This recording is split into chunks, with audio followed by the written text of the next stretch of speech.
Hey, Mr. Chairman. Secretary, thanks for being here and for the testimony today. Tell me how it's going with OIRA. There's a new memorandum of understanding between IRS and OIRA trying to be able to work out any of the regulatory issues. Have you bumped into any barriers, slowed down in timing, anything that has caused an issue between OIRA and IRS in promulgating rules and regs? So I think we're pleased with the new memo and the change of it. And I think we're working closely with OIRA. Obviously, from our standpoint, we always want to get things out quicker. And from their standpoint, they have an obligation to look through them. So there's always a natural, we'd rather go faster, but I think it's working. No major hiccups at this point. That's helpful. There's been an ongoing dialogue about tax gap, and you and I have talked about that before. Tax gap's one of those issues. We all talk about a number, but also realize the tax gap number is a decade old. So we really don't know what the tax gap is anymore. Any progress on trying to determine what is our tax gap and what is unpaid at this point? Well, I think there is progress, but I would say more importantly, and this is why I'm determined that we need to modernize the IRS technology. And we've substantially underinvested in technology. We need to bring it into the modern age. And the best way to shrink the tax gap is through technology, is through being able to use the vast amounts of information that we have at the IRS and automate it so that we can use it for to narrowing the tax. So you and I talked about this last year during FSGG conversations on appropriations, that for the past 10 years, IRS has listed a problem with legacy hardware and legacy software.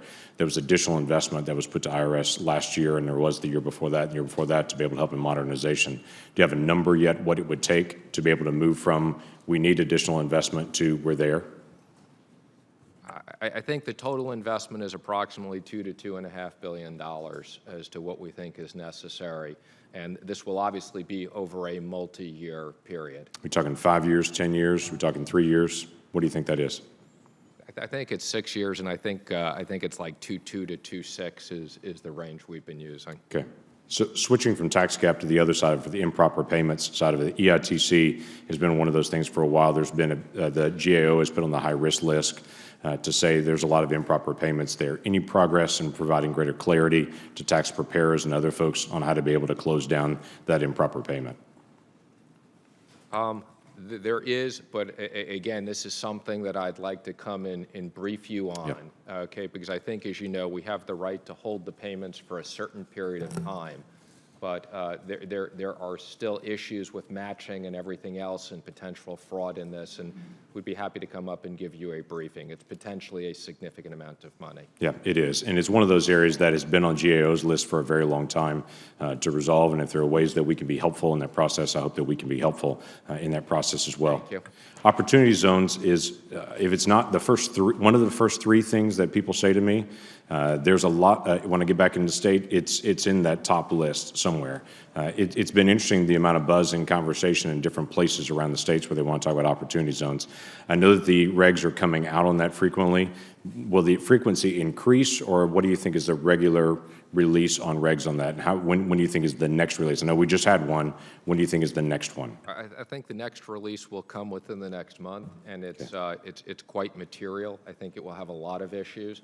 And then again, as we get feedback and other issues, we'll roll out additional regulations. Terrific. There's a question that's come up from a couple of folks in my state that there is listed within the regs on what is called sin businesses.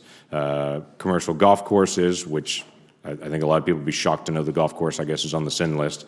Country club, massage parlor, hot tub facility, suntan facility, racetrack, gambling facility, liquor store.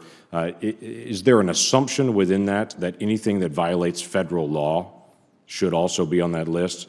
So, for instance, the multiple states that have legalized, decriminalized, or allowed medical distribution of marijuana, would those businesses and grow locations or dispensaries, because they violate federal law, would they also not be eligible for an opportunity zone credit the same as these others?